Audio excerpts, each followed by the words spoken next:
guys. I'm excited and I'm back. And first of all, I would like to thank you guys for the support from my last video. All your positive reviews give me the energy to keep on going. So I just want to thank you guys for that.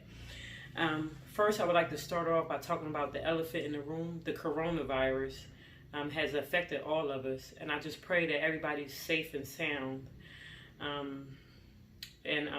I just feel like I'm in a nightmare movie. I don't know if you guys seen that movie on Netflix, Bird Box by Sandra Bullock. Terrifying. That's what it reminds me of. But I know we're going to come out on top of this. We always make it through things like this. We just need to love each other more and support each other. And make sure you call and check on your family and friends. And, wash your hands. So before I want to go ahead and talk to you guys about quotes that I love and that's impacted my life, I got a notepad this time because I didn't want to miss anything. The book I decided to do this week is Radical Forgiveness by Collin Tipping. I'm sorry. I don't pronounce his name wrong. Collin Tipping. And this book is amazing and you guys are going to love this one. It's very juicy. So the first quote I wanted to start with is, forgiveness is when you can say thank you for an experience that has happened to you. And that quote is by Oprah Winfrey. So whenever you go through something, a cheating spouse or an abandonment, when you can sit back and know that everything happens for you. And that's what he emphasizes in the book, and not to you. That's when you can be thankful for it. Because a lot of times in life, some of the worst things that ever happened to me wind up being the best things. So when you can be in that type of mind frame, that's when you have forgiven.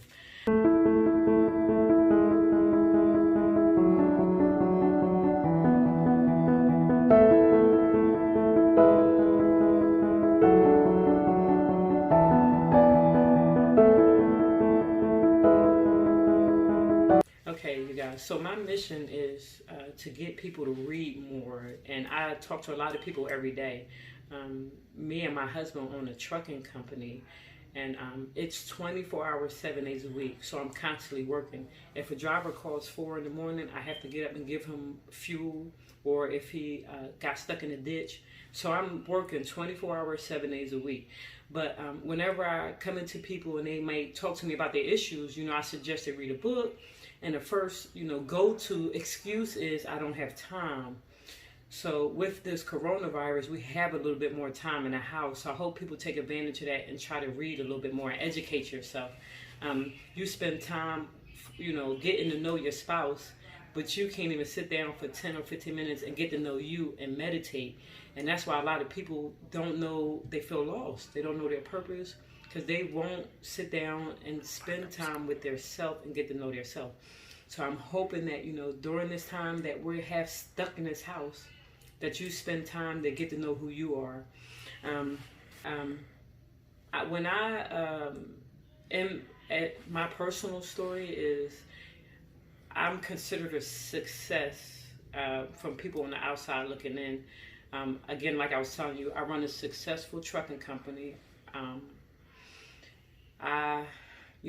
married. I'm successfully married sometimes. Things aren't always good. Everything has its ups and downs. I have a 3-year-old amazing little boy. It took me 8 years to have him, so he's a blessing, a miracle. And after all of that, after I achieved, I got the beautiful home, the nice cars, the spouse, the child, and I'm still not happy. Okay, guys, something fishy going on here. So I had to start doing some research on why am I still not happy and not feeling fulfilled. So I start to just step back and monitor myself, but I find myself being happy whenever I'm talking to people, or I'm able to change their mindset, or I'm able to, if they call me for advice, I'm able to help put them on the right road. I feel so alive.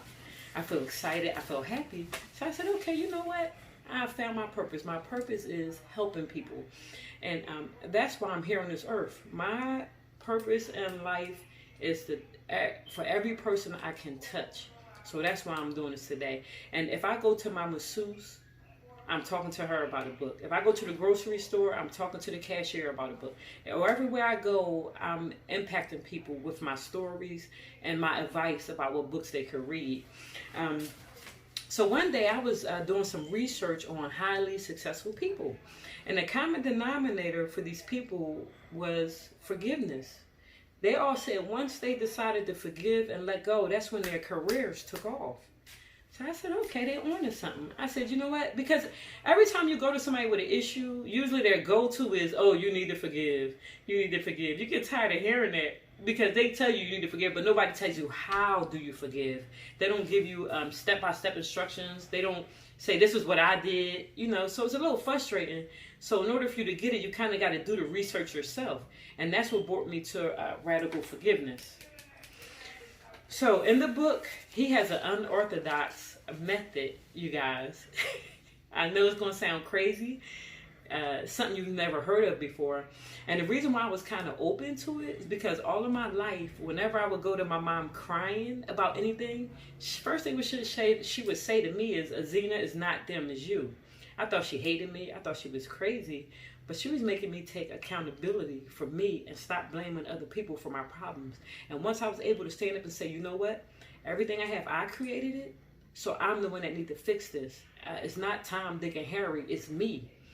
So thank you, Mom, for that gift. So that's why when Collin, in his book, he says that when bad things happen to you or when you're in a situation that's difficult, it's actually a gift. He's saying we live in two worlds, a duality of spiritual and physical. And he's saying the spiritual world is trying to wake you up. And by waking you up, is putting you in circumstances where if you was hurt as a child, if you was traumatized as a child, and you didn't heal it, you keep replaying that in your life until you wake up and change it. If you're ever wondering, why am I going through the same thing in different relationships? Why am I having the same pattern? It's usually an indication that you have some healing to do. And another thing I love about the book, he was saying that our bodies are energy. I'm just now learning this. We're nothing but energy. And 60% of our energy, you guys, are caught up holding up our story in the past. 60%. 10% is held up in the future where we wishing we wasn't where we at presently. So if you add up 60 and 70, you got 30% left for your energy of what you're dealing with today. That's why you're tired. That's why you're irritable. You don't want to be bothered with your kids, your husband, because all your energy is tied up in the past and in the future. That was profound for me. Once I realized that, I said, okay, let me do the work. So he has a worksheet in the book, and that worksheet is amazing. It's a 5-step process, and I printed it just so you guys could see it. But I actually did the worksheet, and the first thing he wants you to do in the worksheet is to tell your story. So you're going to write down your story. You're going to tell your story. The second part is to feel the feelings. You have to go back to where this situation happened and you have to feel it. And then he wants you to collapse your story. He wants you to separate the fact from the fiction. Guys, we're drama queens. Whenever something happens to us, we add stuff to it. We don't go off of the facts, but we go off of our perception of what happened. So you sitting here telling me I'm suffering for some stuff I'm making up in my head, that I'm just adding drama to the story to prolong my suffering? It's like, wow, that's a wake-up call. So we're going to collapse the story, and then he wants us to reframe the story. Instead of seeing the situation as tragic, he wants us to see that it came to us for us to grow. And it's a spiritual, our spirit side trying to wake us up. And then the fifth one is to integrate the story. After we see the perfection and turn the story into gratitude, that's the fifth step. So let me go over the steps for you real quick again. So you're going, number one, you're going to tell the story. You're going to feel the feelings. You're going to collapse the story. You're going to reframe the story with, you're going to take out the fiction and just add the facts. And then you're going to integrate the gratitude part of it. And integrating it is, he wants you to integrate it physically, mentally, emotionally, and spiritually. And once you do that, it's like downloading the forgiveness into a computer. So you're downloading it into every part of your body. He had in the book a story about the Navajo forgiveness ritual. I like this, guys. Okay, you guys, in the book, it's a story about the Navajo's forgiveness ritual. And what happens in this ritual is the Navajo realizes that wounds, whenever you're telling, it's called woundology, and whenever you're telling a story, you're giving your wounds energy. So what they do is everybody come in a circle and they allow you to tell your story 3 times. And after the 3rd time, if you come back and tell your story, everybody turn their back on you. And the reason why they do that is because they don't want this to become addictive. People become addictive to their pain and suffering. They become addictive to their victim stories. And because they do that, they're literally losing their life to something that may have happened 10 or 20 years ago. And I know you guys have people in your life who come to you and tell you the same story of something that may have happened to them 15, 20. I've had people 30 years ago.